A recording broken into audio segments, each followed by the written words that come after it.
Bismillahirrahmanirrahim. Assalamualaikum warahmatullahi wabarakatuh. Salam sejahtera untuk kita semua. Semoga saat ini kita diberikan kesehatan sehingga anak-anak semua bisa mengikuti pembelajaran daring hari ini melalui siaran TV Tabalong.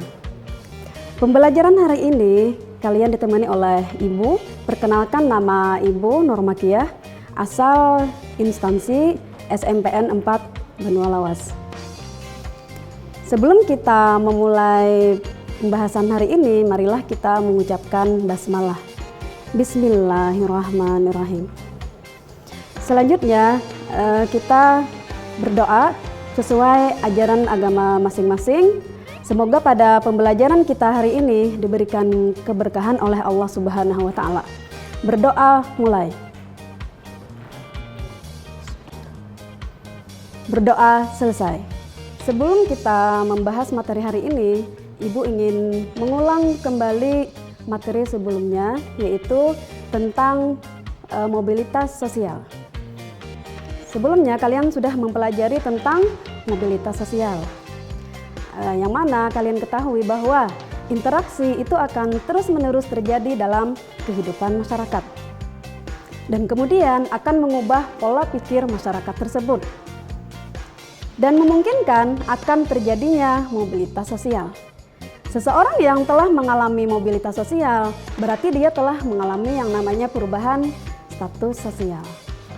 Nah, bagaimana cara untuk melakukan mobilitas sosial? Tentunya kalian masih ingat pengertian dari mobilitas sosial, yaitu mobilitas sosial adalah perpindahan atau pergerakan individu atau sekelompok orang dari lapisan yang satu ke lapisan yang lain. Tentunya kalian pasti bertanya, mengapa mobilitas itu terjadi? Dan kenapa mobilitas itu bisa terjadi dalam masyarakat? Apakah semua masyarakat itu bisa melakukan yang namanya mobilitas sosial? Kecenderungan dalam masyarakat itu tidak semuanya bisa melakukan mobilitas sosial. Jadi kecenderungan dalam masyarakat itu berbeda-beda. Ada yang bisa melakukan mobilitas sosial, bahkan ada yang tidak bisa melakukan mobilitas sosial. Kita lihat pada gambar, pada slide di samping, itu ada animasi ya, animasi mobil, ada yang bergerak dan ada yang diam. Nah, itu contoh dari ibarat dari mobilitas sosial. Pada masyarakat yang bisa melaksanakan mobilitas sosial berarti bergerak, berpindah dari satu tempat ke tempat yang lain. Kemudian ada juga yang terhambat. Artinya mobil tersebut tidak bisa bergerak atau berdiam di tempat. Nah, jadi dalam materi hari ini kita akan membahas tentang faktor-faktor pendorong dan penghambat mobilitas sosial. Jadi yang pertama kita bahas nanti adalah faktor pendorong mobilitas sosial. Tujuan pembelajaran kita hari ini diharapkan siswa mampu menjelaskan faktor-faktor pendorong mobilitas sosial dengan benar. Selanjutnya, siswa mampu menjelaskan faktor-faktor penghambat mobilitas sosial dengan benar. Kita lanjutkan pembahasan berikutnya setelah pesan-pesan berikut ini.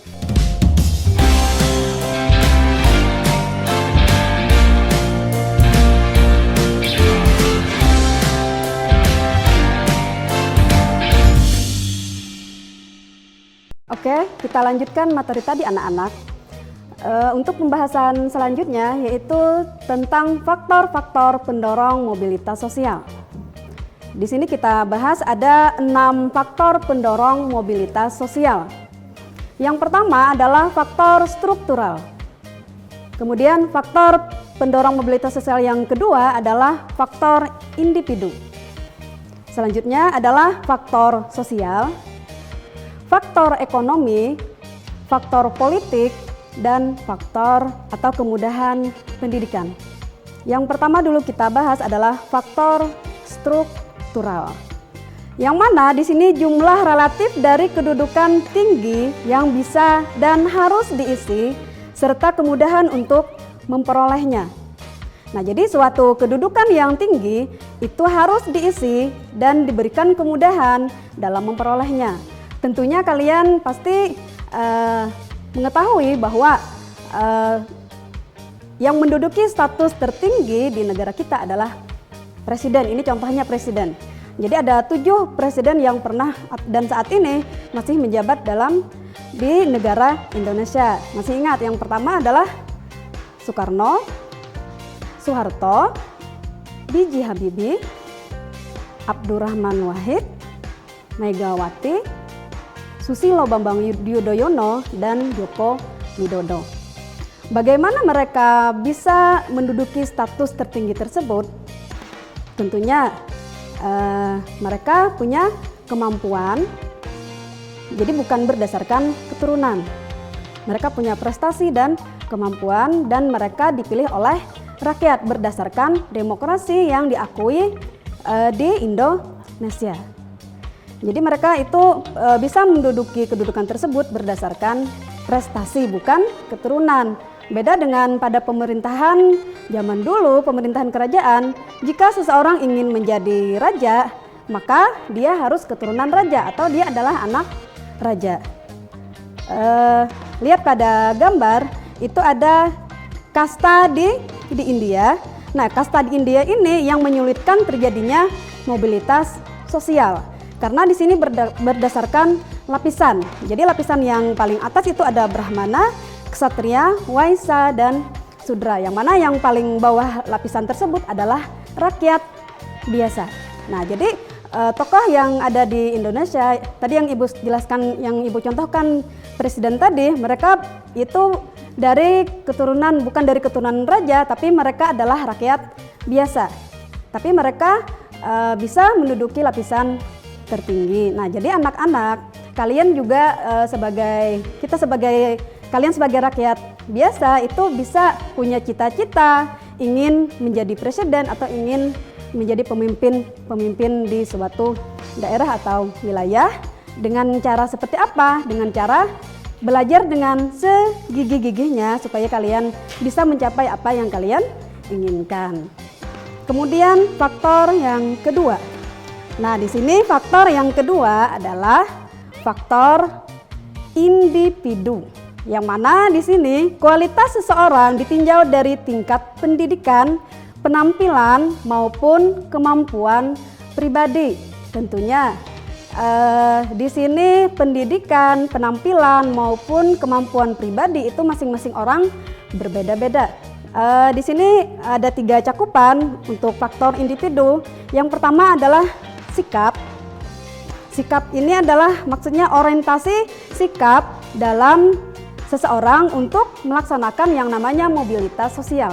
Jadi untuk orientasi sikap di sini banyak orang yang menganggap atau banyak orang yang merasa tertutup untuk melaksanakan yang namanya mobilitas sosial. Padahal dia sebenarnya kalau dia berjuang segigih-gigihnya, dia akan bisa mendapatkan status yang sebenarnya dia inginkan. Tapi karena dia tertutup untuk melakukan mobilitas sosial, sehingga dia tidak bisa melakukan atau melaksanakan mobilitas sosial, padahal dia bisa. Nah, kemudian kemampuan. Tadi kemampuan seseorang itu berbeda-beda. Misalnya saja dari pendidikan. Jadi pendidikan itu dia punya ijazah yang setara. 2 orang yang punya ijazah yang setara, sama-sama sarjana. Kemudian mereka melamar di suatu perusahaan. Kemudian salah satu di antara mereka itu nanti yang akan terpilih atau diterima di perusahaan tersebut. Kira-kira siapakah orang yang terpilih yang akan diterima di perusahaan tersebut? Nah, dia itu adalah orang yang punya sikap dan perilaku. Kemudian dia punya ambisi hidup dan dia punya komitmen dalam hidup. Nah, jadi dialah orang yang akan diterima di perusahaan tersebut. Kemudian tadi ada faktor lain yaitu keberuntungan. Ada juga orang yang bisa menduduki suatu status itu karena dia beruntung. Oke, kita lanjutkan. Yang ketiga adalah faktor sosial. Yang mana di sini seseorang yang merasa kurang puas dengan status sosial yang sekarang dimiliki, tentu akan melakukan proses mobilitas sosial untuk mendapatkan status yang baru. Jadi setiap manusia itu tidak ada yang bisa memilih status dalam hidupnya, karena status tadi itu diwariskan oleh orang tuanya. Jika seandainya seseorang tersebut tidak bisa menerima status tersebut, dia merasa tidak nyaman dengan keadaannya saat ini, maka dia akan berjuang segigih-gigihnya untuk merubah statusnya tersebut, tapi berdasarkan kemampuannya. Nah, jadi orang tua kita pun berpesan bahwa kita jangan seperti ini saja. Nah, kita bisa merubah kehidupan kita dengan cara tadi sesuai dengan kemampuan. Jadi jangan berada di status di bawah terus-menerus, harus bisa meningkatkan yang namanya mobilitas sosial. Oke, kita lanjut lagi.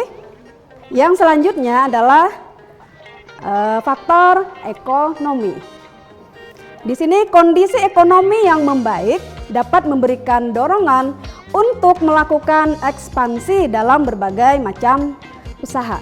Sementara jika kondisi ekonomi buruk, tentu akan mendorong seseorang untuk mencari peruntungan di wilayah lain.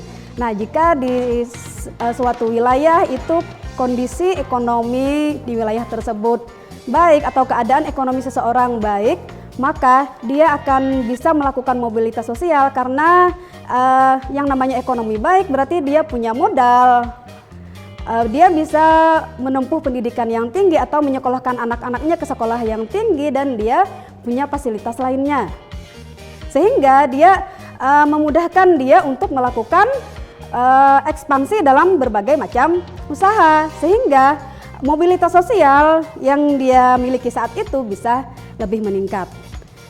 Kemudian beda dengan kondisi ekonomi buruk, tentunya akan mendorong seseorang untuk mencari peruntungan di wilayah lain. Tentunya di tempat kita juga banyak seseorang yang dari wilayah lain itu ke wilayah, misalnya saja dari luar Kalimantan, mereka berpindah ke Kalimantan. Misalnya di luar Kalimantan tersebut mereka berjualan, tapi jualan mereka banyak saingan, sehingga mengakibatkan mereka itu pindah daerah dari daerah satu ke daerah yang lain yang mereka cari peluang usaha tersebut ada. Sehingga apa yang mereka jual tadi walaupun sama-sama jual, misalnya dari bakso ke bakso, maka walaupun sama-sama yang dijual, tapi karena di daerah tersebut orang tidak ada yang menjual, maka yang dijualnya tadi akan semakin maju. Nah, akhirnya dia akan bisa meningkatkan statusnya, yang namanya dia bisa melaksanakan mobilitas sosial. Ya, kita lanjut lagi. Yang selanjutnya adalah faktor politik. Di sini stabilitas politik yang tidak menentu dapat mendorong masyarakat melakukan mobilitas sosial. Coba lihat di gambar di slide, itu ada gambar karena merasa tidak, itu sesuatu yang tidak aman di suatu negara. Misalnya di suatu negara itu merasa tidak aman, akhirnya dia merasa tidak nyaman tinggal di suatu negara tersebut, akhirnya dia akan melakukan yang namanya perpindahan negara dari satu negara ke negara lain. Dia merasa bahwa di negara tersebut dia merasa aman. Kemudian contoh dari faktor politik, misalnya pada masa dulu, pada tahun 1945 sampai 1950, pada masa kemerdekaan tersebut itu Belanda masih ingin menguasai Indonesia, sehingga pemerintah tidak memperhatikan keadaan ekonomi di suatu negara. Nah, akhirnya masyarakat yang ada di negara tersebut itu melakukan yang namanya mobilitas sosial. Oke, selanjutnya kita lanjutkan pada faktor yang terakhir, yaitu faktor yang terakhir adalah kemudahan dalam akses pendidikan. Nah, di sini apabila pendidikan berkualitas mudah didapat, tentunya mudah bagi orang untuk melakukan pergerakan mobilitas dengan berbekal ilmu yang diperolehnya. Nah, untuk kalian ketahui bahwa saat ini pemerintah sudah menggratiskan sekolah dari SD sampai SMP. Artinya ini sudah diberikan kemudahan kalian dalam mengecap pendidikan. Kemudian kalian sudah diberikan fasilitas berupa teknologi. Mungkin sebagian sekolah masih ada yang belum lengkap fasilitasnya, tapi banyak sudah sekolah yang sudah lengkap fasilitas, misalnya berupa komputer. Nah, jadi dengan adanya komputer tersebut, kalian akan memiliki kemudahan dalam melakukan mobilitas sosial karena kalian bisa dalam mengoperasikan yang namanya teknologi, yaitu berupa komputer. Nah, kita hubungkan lagi dengan keadaan saat ini.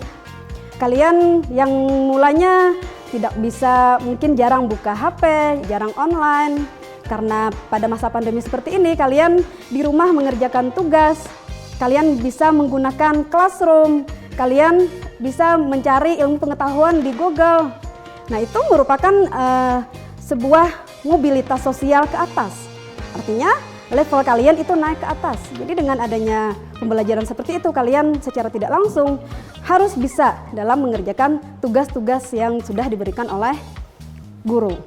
Kemudian kemudahan dalam akses pendidikan selain SD, SMP, SMA, dan perkuliahan juga sekarang sudah diadakan beasiswa. Berbagai macam beasiswa itu diberikan oleh swasta maupun pemerintah.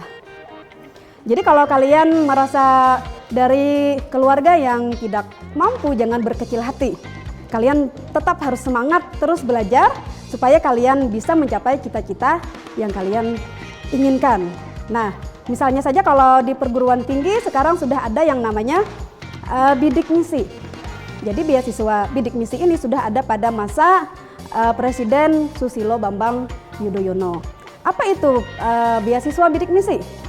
Beasiswa bidik misi adalah beasiswa untuk mahasiswa yang punya prestasi dan miskin.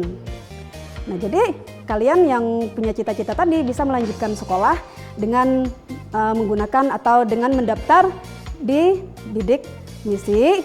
Jadi dari awal kuliah, dari awal kalian mendaftar beasiswa tersebut, dari awal kuliah itu gratis sampai kalian kuliah sampai selesai. Nah, jadi dengan adanya beasiswa tadi itu sangat membantu kalian dalam menggapai cita-cita supaya kalian bisa melaksanakan yang namanya mobilitas sosial. Kita akan melanjutkan materi tapi setelah pesan-pesan berikut.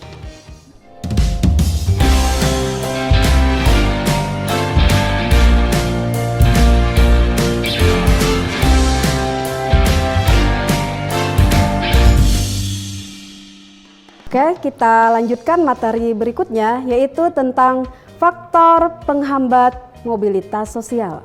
Di sini yang kita bahas ada dua. Yang pertama adalah kemiskinan, yang kedua adalah diskriminasi. Kita bahas yang pertama dulu, yaitu kemiskinan. Kemiskinan juga dapat menghambat terjadinya mobilitas sosial. Jika masyarakat miskin, tentu akan sulit baginya untuk mencapai status sosial. Jadi untuk mencapai status sosial yang diinginkan, keterbatasan biaya membuat masyarakat miskin cenderung statis dan tidak berubah lapisan sosialnya. Nah, di sini kalau seseorang mengalami kemiskinan, tentunya akan sulit dalam mencapai mobilitas sosial. Karena untuk memenuhi kebutuhan primer saja mereka sudah pas-pasan, apalagi untuk melakukan yang namanya mobilitas sosial.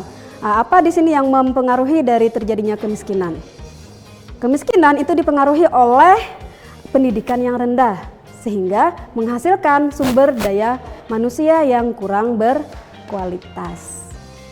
Nah, jadi untuk anak didik semua, kalau kan ini kemiskinan tadi menghambat mobilitas sosial. Jadi kalau kalian ingin meningkatkan mobilitas sosial, berarti kalian harus berpendidikan yang lebih tinggi lagi. Kemudian kita lanjut lagi. Yang kedua yaitu diskriminasi. Diskriminasi kelas dalam sistem kelas terbuka dapat menghalangi mobilitas vertikal untuk ke atas. Hal ini terbukti dengan adanya pembatasan keanggotaan suatu organisasi tertentu dengan berbagai syarat dan ketentuan. Nah, diskriminasi ini adalah pembedaan dalam memperlakukan seseorang. Ini bisa karena perbedaan golongan, karena perbedaan bangsa, ras maupun agama. Sebelum kita lanjutkan, kita bersama-sama menyimpulkan materi hari ini. Jadi kesimpulan dari materi hari ini yaitu yang pertama adalah faktor-faktor pendorong dari mobilitas sosial. Masih ingat? Tadi yang pertama adalah faktor struktural, yang mana pada faktor struktural itu dipengaruhi oleh kemampuan, bukan dari keturunan. Kemudian yang kedua adalah faktor individu, yang mana yang mempengaruhi adalah perilaku dan sikap. Kemudian yang selanjutnya adalah faktor ekonomi, yang mana faktor ekonomi itu sangat mempengaruhi keadaan seseorang untuk bisa menaikkan levelnya dari status yang terendah ke status yang tertinggi. Selanjutnya adalah faktor sosial, yang mana pada faktor sosial itu adalah berdasarkan dari warisan dari orang tua. Kenapa jadi sampai melakukan mobilitas sosial? Mungkin karena dia merasa berulang kali merasa gagal, akhirnya dia melakukan berjuang segigih-gigihnya sehingga dia bisa melakukan yang namanya mobilitas sosial. Kemudian tadi ada faktor politik. Faktor politik tadi karena merasa tidak aman, maka dia bisa berpindah dari satu wilayah ke wilayah yang lain. Yang terakhir adalah kemudahan dalam akses pendidikan, yaitu tadi yang mempengaruhi adalah fasilitas yang ada yang saat ini kalian miliki. Kemudian tadi untuk menunjang kemudahan pendidikan tersebut, adanya beasiswa yang sudah diberikan oleh pemerintah maupun swasta. Kita lanjutkan untuk penugasan berikutnya. Penugasan proyek untuk kalian, yaitu di sini ada tugas yang ingin Ibu sampaikan, yaitu tentang yang berhubungan dengan faktor-faktor mobilitas dan penghambat. Nah, kemarin mungkin kalian sudah memberikan contoh tentang mobilitas sosial yang ada di tempat kalian. Nah, sekarang Ibu memberikan tugas, minta sebutkan faktor-faktor pendorong dan penghambat dari contoh mobilitas sosial yang ada di sekitar kalian. Tugas ini bisa kalian kumpul atau diskusikan bisa melalui WhatsApp atau media daring lainnya atau sesuai arahan guru masing-masing di sekolah kalian. Sebelum Ibu mengakhiri, Ibu ingatkan tentang kedisiplinan pada masa sekarang ini, pada masa sulit, yaitu pada kalian harus tetap mematuhi protokol kesehatan. Yang pertama yaitu mencuci tangan dengan sabun menggunakan air mengalir, memakai masker apabila keluar rumah, menjaga jarak aman minimal 1 meter, hindari kerumunan. Nah, semoga apa yang disampaikan Ibu hari ini dalam pembelajaran hari ini diberikan keberkahan oleh Allah Subhanahu wa Ta'ala dan diberikan kemanfaatan untuk kita semua. Ibu akhiri pelajaran hari ini. Wassalamualaikum warahmatullahi wabarakatuh.